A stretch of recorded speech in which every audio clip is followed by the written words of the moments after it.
最简单的就是，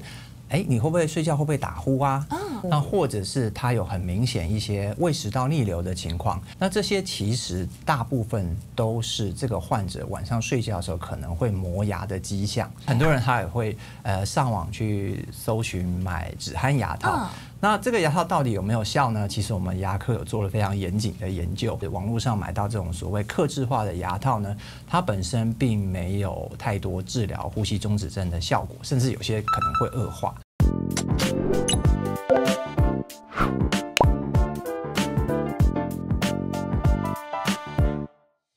大家好，欢迎收看《名医不藏私》，我是主持人露露。那今天呢，要来跟大家聊到的是，不知道大家身边有没有呢很会打呼的朋友？那其实这个打呼的状况呢，也许还蛮常遇到，但很有可能有一部分的人呢是有着所谓的呼吸中止症的状况。那如果平常呢知道自己呢可能有呼吸中止症，会寻求像是精神科啊，或是耳鼻喉科的帮助。但有另外一个角度，今天也想来跟大家认识跟了解，就是在牙科的这个角度。那讲到牙科呢，今天我们就邀请到了一位牙科专业，是我们风采美学牙医诊所的马永昌医师，欢迎。谢谢主持人，欢迎。那因为我们呢，马医师是这个我们在台湾大学榜首毕业。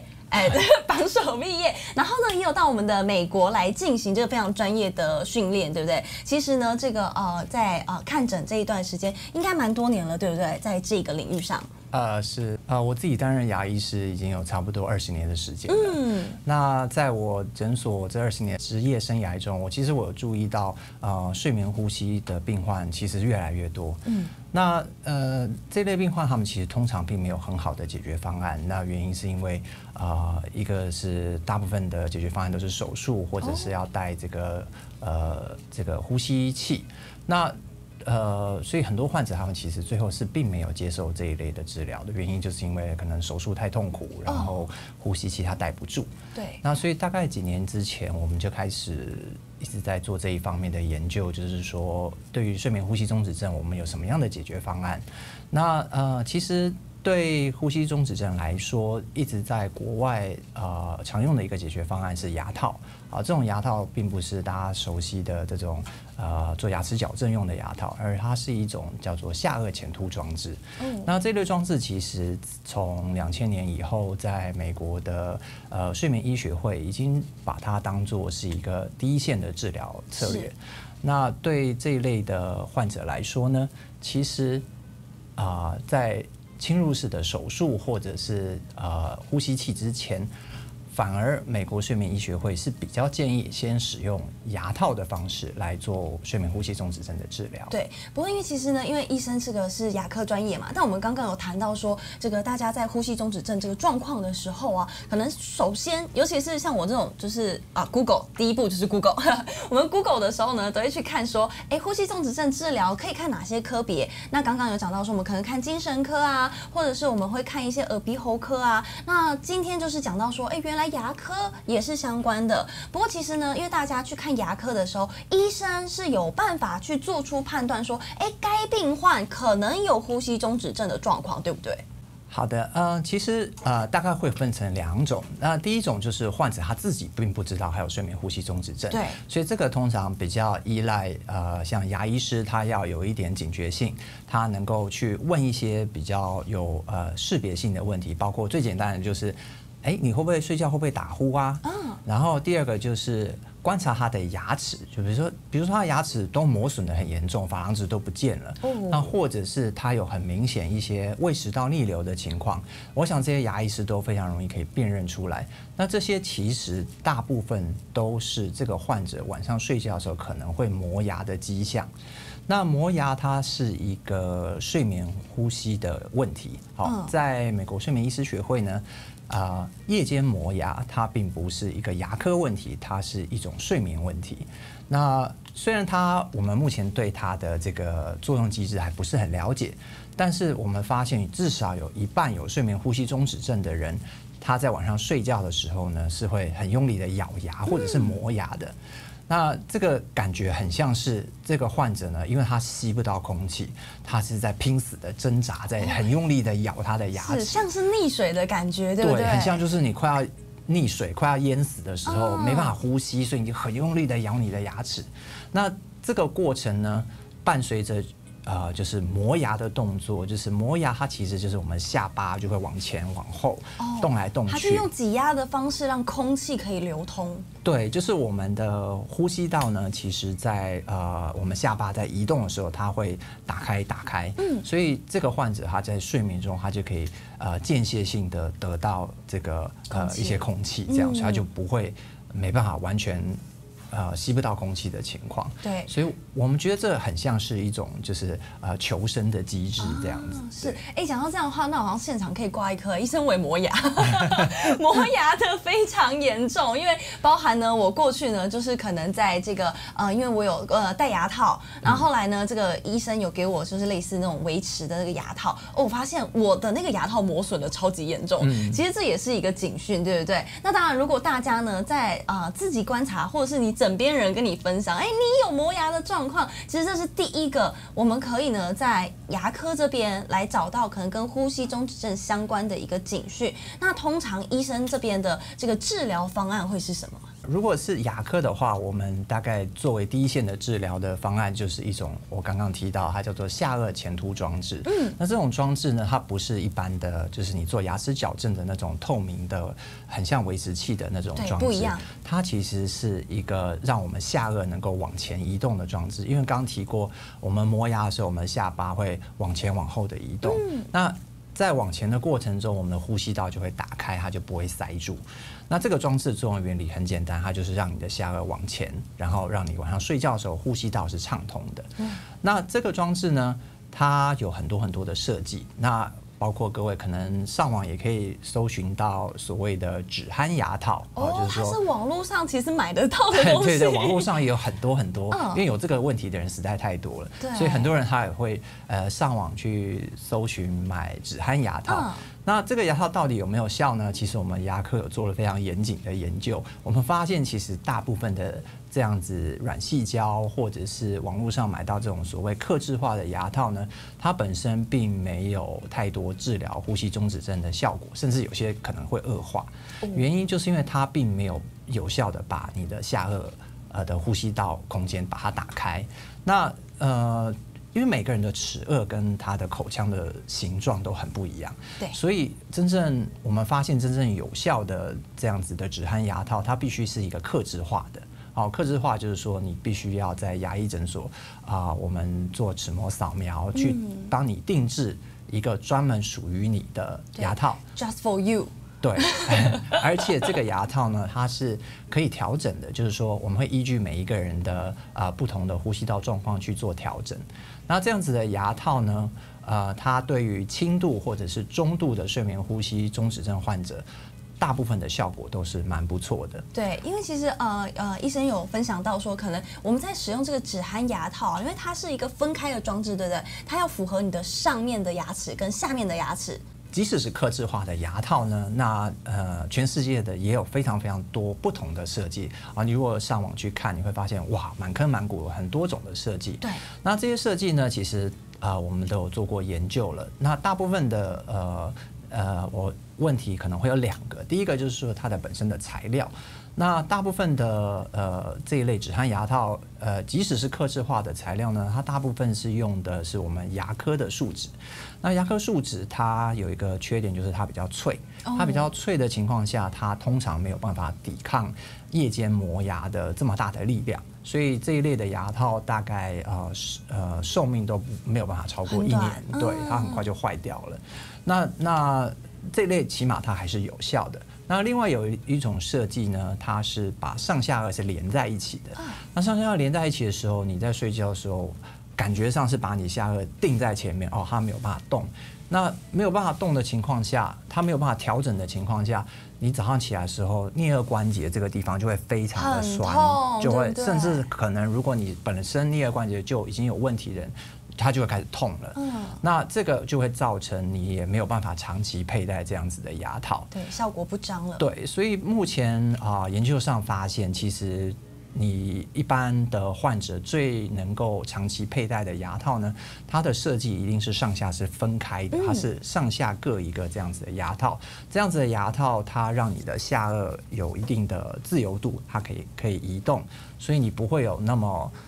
好像感觉整个关节被锁住的感觉。那第二点就是说，这一类牙套它可以调整。它可以调整的话，你就可以依据你的每一个患者他不同的严重度啦，或者是他的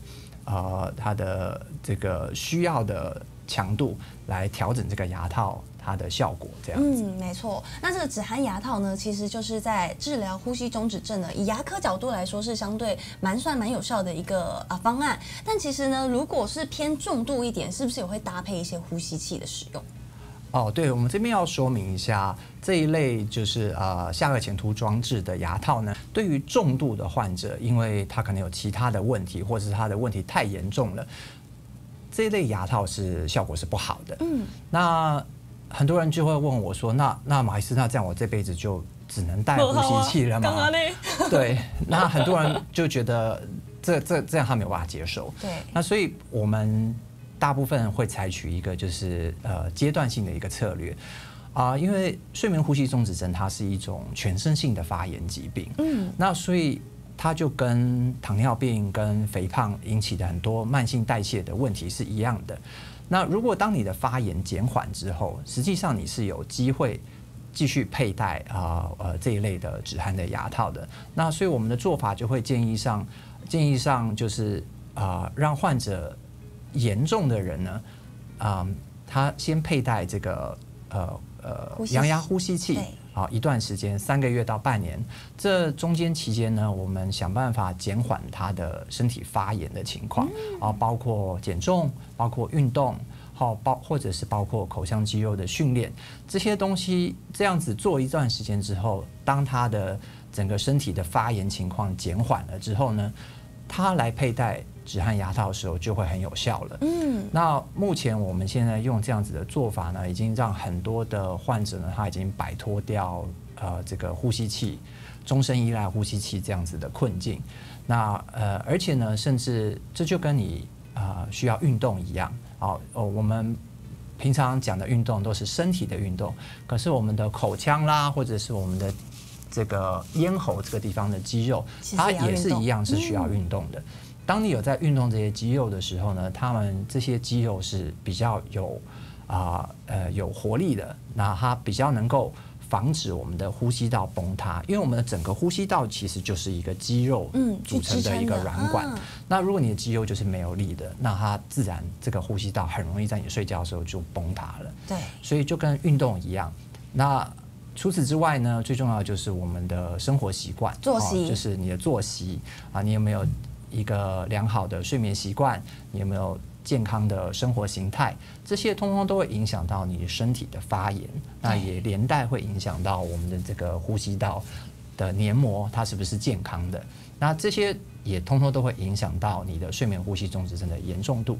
那其实以我们的经验，睡眠呼吸中止症它是一个可以被逆转的疾病，是可以完全痊愈的状况，对不对？是，或至少它是可以回到很轻微的状态。那所以对于长期佩戴呼吸器的患者来说，你们也不用觉得很沮丧，对，因为实际上，不用绝望对，因为实际上我们可以透过阶段性的一些治疗。或甚至是现在有一些药物也非常的进步，包括其实我们自己的团队就有发现有一些药物，这个药物本身呢，实际上会减缓这种系统性发炎的问题。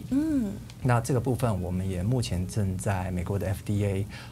做临床研究。那这边的如果这研究能够发表出来，我们已经得到有一些初步的讯息。这一类的药物其实是非常有效的。那包括世界上有几个知名的团队，像哈佛医学院，他们也在做这一类的药物的研究，他们那边也得到很令人振奋的效果。所以未来或许你可能靠药物跟牙套就可以解决你的睡眠呼吸中止的问题，而不需要再佩戴呼吸器的情况。哇，这其实是一个还蛮令人振奋的消息耶，因为相对来说呢，这个等于说我们如果是有这样子困扰的病患呢，这个受苦的这个状况可能会减缓很多。那其实因为医生也有谈到说，我们呼吸中止症它是牵扯到蛮多类别，牙科只是其中一个。那当然呢，我们还有其他科别，它是一个比较综合性，然后每一个科别呢都可能跟睡眠相关去做这样子一个额外研究，然后发现呢都可能可以来做治疗。那当然我们今天是以牙科的角度，不过呢也还是想要来问一下医生，就是什么样子的病患建议呢？如果他有这样子的状况，这样子的发现，马上就来找我们医生来了解一下。好的，我们有几种状况，刚刚前面提过，一种是你不知道你有睡眠呼吸的问题，那这个我们就希望牙医师们能够有这样子的觉察，能够告诉你的病人，包括你可能就是问他，你睡觉会不会打呼？然后第二点就是观察他的牙齿磨损的情况，对，磨损状况，或者是他有胃食道逆流的情形，这些都是非常典型的睡眠呼吸中止症的症状。对，那另外一个就是口呼吸，那对于已经知道自己有睡眠呼吸中止症的患者，就是我们刚刚提到的，如果你是处于轻度到中度之间，实际上牙科这边是有解决方案的，就是我刚刚提到的止鼾牙套，或者是口腔肌肉的训练，那这些其实都非常有效的能够让睡眠呼吸中止症的发炎的情况减缓。那对于重度的患者，你也不用觉得很沮丧，因为实际上借由逐渐的改变你的生活形态，以及透过就是阶段性的这样子的一个策略呢，我们是有办法让你慢慢的摆脱掉这个呼吸器的。对。没错，所以呢，这个是如果大家呢在做观察上面的时候发现，如果你自己有磨牙或者是呢发现自己都用嘴巴在呼吸睡觉的时候那这都是一个蛮明显的征兆。那更何况如果你本身就已经是轻度或中度的呼吸中止症患者的话呢，牙科这边也可以帮你提出一个还蛮不错的方案去做一个治疗。那其实呢，因为之前有跟医生聊到说，包含美国牙科在做这方面呼吸中止的比例其实就蛮少，台湾更不用说，对不对？是刚萌芽的阶段。是在美国的话，大概有差不多5%到7%的牙医有特别在做睡眠方面的治疗。对，那这一点在台湾目前现在还是处在刚在萌芽的阶段。对，那很可惜的是呢，台湾的牙医师目前还没有太多人是专注在这一块上面做治疗的。对，那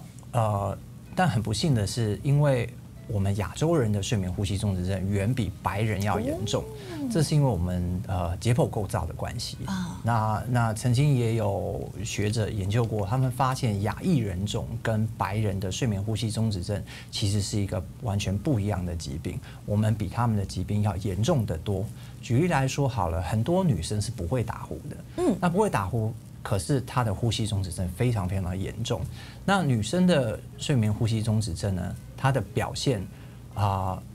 没有打呼的声音，但是它最后会以失眠的形态来表现。好，那失眠是怎么回事呢？失眠就是因为你只要一睡得比较熟，你呼吸道就阻塞了，呼吸道阻塞之后你就没有氧气，你就快死了。那大脑就开始把你叫醒，起来，不要睡了，不要睡了，睡不好。对，所以你就会开始一直处在一种睡不好的情况。那这些睡不好的情况可能又被其他因素给混淆了，比如说我工作压力或者是我睡前一直在滑手机，所以大家都会状况复杂了。对，这个状况又被这些其他的因素干扰，变得更严重。那可是大家都知道睡前不要滑手机，大家都知道那个工作压力大，那需要尽量让心情放松一点，对，需要放松心情，需要冥想，需要做运动。但是很少人注意到，你的呼吸道其实就是很窄，它就堵住了。那这个是真正造成很大部分人，尤其是女性失眠的主要原因。对，好，这个我们有个名称叫做 COMISA， 就是 COMISA 它就是失眠与睡眠呼吸中止症的共病，就是这两件事情是一起发生的。但是它背后真正的原因是因为呼吸道堵住了。原来如此，它其实是有一个COMISA 这样子一个名称，讲的就是我们女性可能失眠，但它其实背后是因为呼吸中止症的关系。对，那这就是为什么刚刚呢，医生其实我们在分享说有哪些病患自我觉察的时候呢，可以来到牙科。那同时医生也在呼吁牙科医生，如果你有发现病患有这样的状况的时候，也建议他们呢去做这方面的治疗，就是因为其实台湾在做呼吸治疗的牙科医生现在目前萌芽当中相对来说比较少，但是没关系啊，我们现场就有一位，这就是我们风采美学牙医诊所的马永昌医师。其实如果大家听到这边自己发现有这类型的状况，怀疑的话，就来到我们的这个风采美学牙医诊所找马医师直接让马医师来为我们的病患做一个诊断，然后呢帮你们来规划最适合病患的一个治疗，这样子就可以了，对不对？是，我们就可以直接找马医师来了解的更多。而且呢，马医师也有自己的 YouTube 频道，对不对？是，就是我跟刘文德医师呢，我们为了让大部分民众能够了解睡眠呼吸这个很复杂的问题所以我们特别成立了一个叫做元气医生的频道。那这个频道里面主要都是讲解所有睡眠呼吸相关的各式各样的共病，以及它要如何因应的问题。那如果大家有兴趣，可以到我们的 YouTube 频道上去看相关的内容。没错，所以呢，大家如果今天听到这里，发现呢有任何跟你的状况蛮相关的，或是只要你有一点点怀疑，就到我们风采美学牙医诊所找马医师来做更详细的治疗跟检查。那我们今天名医不藏私就跟大家分享到这边，要记得帮我们订阅我们的频道，来了解更多跟医学相关的知识内容喽。非常谢谢马医师，谢谢。好，谢谢主持人，谢谢。